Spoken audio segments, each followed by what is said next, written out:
नुकतेच स्थानिक स्वराज्य संस्थांच्या शाळांना ध्वनिक्षेपक संच सिस्टम उपलब्ध करून देण्यात येणार आहे आणि याचा लाभ राज्यातील सुमारे 16,000 शाळांना मिळणार आहे। याकरिता तब्बल 20 कोटी 80 लाख रुपयांचा निधी मंजूर करण्यात आला आहे। ही समाधानाची बाब जरी असली तरी आज स्थानिक स्वराज्य संस्थांच्या शाळा ह्या जीर्ण अवस्थेत आहे। अनेक ठिकाणी बेंचेस व्यवस्थित नाही, त्यामुळे विद्यार्थ्यांना व्यवस्थित लिहिता येत नाही। शाळेच्या छतांमधून पाणी टपकते, शौचालय अत्यंत हलाखीच्या अवस्थेत आहे, त्यामुळे विद्यार्थिनींना प्रचंड त्रास होतो। मुळात शासनाने विद्यार्थ्यांच्या मूलभूत सोयींकडे लक्ष देऊन सुरुवातीला त्यांना शिक्षण चांगल्या पद्धतीने कसे घेता येईल अशा सोयी सुविधा पुरवल्या तरच विद्यार्थ्यांचे भवितव्य घडेल।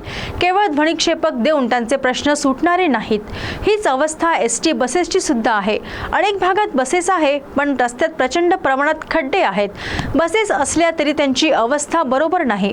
अनेक ठिकाणी बसेस नादुरुस्त अवस्थेत रस्त्याच्या कडेला उभे असलेले दिसतात। त्यामुळे शासनाने निधी देताना प्रथम प्राधान्य कुठे द्यावा याची कारण मीमांसा करणे आवश्यक ठरते।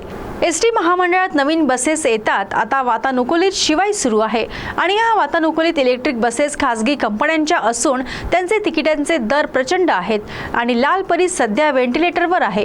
केवळ निविदा काढून शासकीय निधी कंत्राटदारांना देणे हे एकमेव कारण असू शकते का, असा प्रश्न आता चर्चेला जाऊ लागला आहे।